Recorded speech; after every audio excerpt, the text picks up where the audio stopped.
પ્રેરણા, વિરલ પ્રયાસ, લેખિકા પ્રીતિ શાહ. ઘેરથી નીકળીને આપણે આપણા નિર્ધારિત સ્થળે પહોંચીએ ત્યાં સુધીમાં કોઈને કોઈ સ્થળે તમને ભીખ માંગતા ભિક્ષુકો મળી જશે. દેશમાંથી ભિક્ષાવૃત્તિ નાબૂદ થાય તેવા કેટલાક પ્રયત્નો અને કાયદાઓ થયા, પરંતુ ઓડિશાના ચંદ્ર મિશ્રા એક મૌલિક વિચાર સાથે ભિક્ષાવૃત્તિ નાબૂદ કરવાનો પ્રયત્ન કરી રહ્યા છે. 59 વર્ષના ચંદ્ર મિશ્રા દિલ્હીમાં વ્યવસાય કરતા હતા, પરંતુ પિતાના અવસાન બાદ તેઓ પોતાના વતન ઓડિશામાં આવ્યા. અહીં આવ્યા બાદ એમણે કોમન મેન ટ્રસ્ટની સ્થાપના કરી. પત્રકાર તરીકેની કારકિર્દી ધરાવનાર ચંદ્ર મિશ્રાએ જોયું કે મોટા ભાગના અખબારો રાજકીય પક્ષો ચલાવી રહ્યા હતા.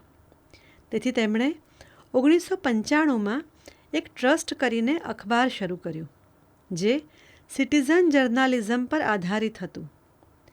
આમાં કામ કરનારા સામાન્ય માનવી હતા અને એનો સંપાદકીય લેખ પણ સામાન્ય નાગરિક લખતા હતા, જેમને તેઓ દર મહિને 4 પોસ્ટકાર્ડ આપતા હતા અને તેઓ તેમના વિસ્તારની સમસ્યા કે મુદ્દાઓ વિશે લખીને મોકલતા હતા. ઘણા વર્ષો સુધી આ અખબાર સરકાર સમક્ષ પ્રજાની મુશ્કેલીઓ રજૂ કરતું રહ્યું અને એના દ્વારા ઘણા પરિવર્તનોનું નિમિત્ત પણ બન્યું. આ સમયગાળા દરમિયાન તેમણે બેરોજગારીની સમસ્યા પર કામ કર્યું અને એમના પ્રયત્નથી ઓડિશા રાજ્યમાં રોજગાર મિશન શરૂ કરનારું સર્વપ્રથમ રાજ્ય બન્યું. એ પછી છત્તીસગઢ, બિહાર, હરિયાણા અને દિલ્હી જેવા રાજ્યોની સરકારો સાથે રોજગાર નીતિ વિશે કામ કર્યું. આ રાજ્યમાં ફરતા ફરતા એમણે જોયું કે કેટલાક રાજ્યોમાં તો વ્યક્તિને કૌશલ્ય શીખવનાર કેન્દ્રોની આસપાસ જ ભીખ માગનાર અસંખ્ય વ્યક્તિઓ ફરતી હતી. 2020માં કોરોના મહામારીને કારણે લોકડાઉન આવતા મોટા પાયે રોજગારીની સમસ્યા ઊભી થઈ. અસંગઠિત ક્ષેત્રમાં કામ કરનારા કેટલાય લોકોની નોકરી જતી રહી અને વતન ભણી પાછા ફર્યા. એમણે ફેસબુક પર ગૂગલ ફોર્મ મૂક્યું. એમાં આશરે 27,000થી વધુ લોકોનો પ્રતિભાવ આવ્યો કે જેમના કામકાજ સદંતર બંધ થઈ ગયા હતા અથવા નોકરી જતી રહી હતી. ચંદ્ર મિશ્રાએ પોતાના કામની પ્રાથમિકતા બદલી નાખી. ઈસવીસન 2020ના ડિસેમ્બરમાં તેઓ ભુવનેશ્વરથી વારાણસી પહોંચ્યા. રોજગાર ક્ષેત્રે કામ કરવા માટે સૌપ્રથમ વિચાર્યું કે રોજગાર નીતિ ક્યાં અને કેવી રીતે નિષ્ફળ જઈ રહી છે. કાશી વિશ્વનાથ મંદિરના દર્શને ગયા તો તેમણે મંદિરની બહાર ભિખારીઓની 2-3 કિલોમીટર લાંબી લાઈન જોઈ. તેઓ ઘાટ પાસે જ રહેતા હતા અને દરરોજ અસંખ્ય ભિખારીઓને જોતા હતા. ચંદ્ર મિશ્રાએ તેમની સાથે સંવાદ સાધવાની શરૂઆત કરી. તેમને કામ કરવાની સલાહ આપી. જો તેઓ કોઈ કામ કરીને આર્થિક ઉપાર્જન કરે તો માનપૂર્વક આત્મગૌરવથી જીવન જીવી શકે.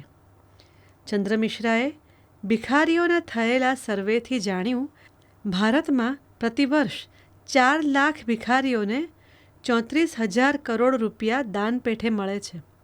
આ રકમને દાન રૂપે ન આપતા મૂડી તરીકે વાપરીને એમને કામ કરતા કરવા જોઈએ, કારણ કે જે પૈસા દાનમાં જાય છે તેમાંથી 80%થી વધારે પૈસાનો કોઈ હિસાબ હોતો નથી. આટલા કરોડ વાપર્યા પછી પણ ન તો ગરીબી દૂર થઈ કે ન તો ભિક્ષાવૃત્તિ. આ વિચાર સાથે ચંદ્ર મિશ્રાએ 2021માં બેગર્સ કોર્પોરેશનની સ્થાપના કરી અને ડોન્ટ ડોનેટ, ઇન્વેસ્ટ એવું સૂત્ર આપ્યું.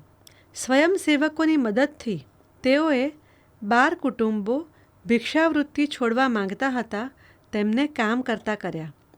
એક કુટુંબમાં મા દીકરો રહેતા હતા અને પતિ પત્નીને છોડીને જતો રહ્યો હતો.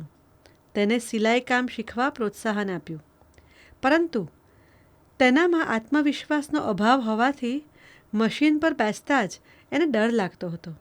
એને એમ થતું હતું કે મશીન ચલાવશે અને મશીન તૂટી જશે તો? એને સમજાવીને તાલીમ આપવામાં આવી અને થોડા જ સમયમાં એ મશીન ચલાવતા શીખી ગઈ.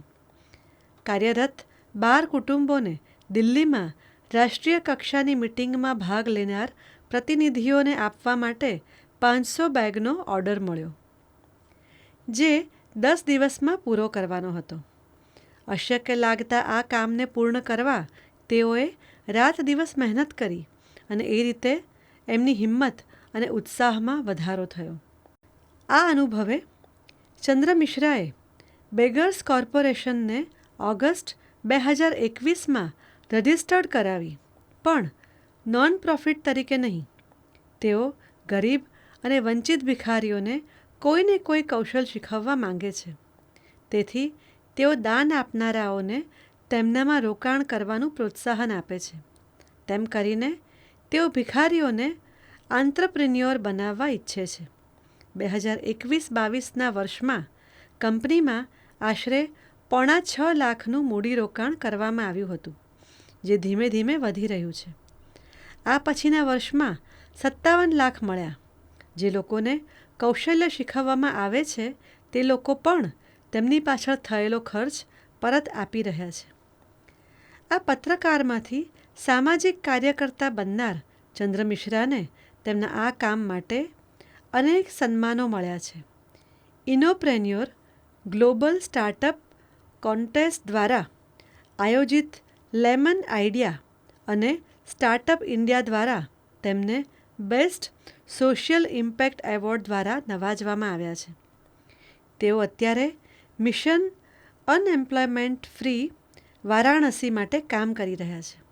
તેઓ કહે છે કે આમાં કેટલી સફળતા મળશે એની મને ખબર નથી, પરંતુ બનારસે અને બેગર્સ કોર્પોરેશને મારામાં પરિવર્તન આણ્યું છે. વિશ્વમાં આ કદાચ પહેલો પ્રયાસ હશે. હું તો તેમાં માધ્યમ માત્ર છું.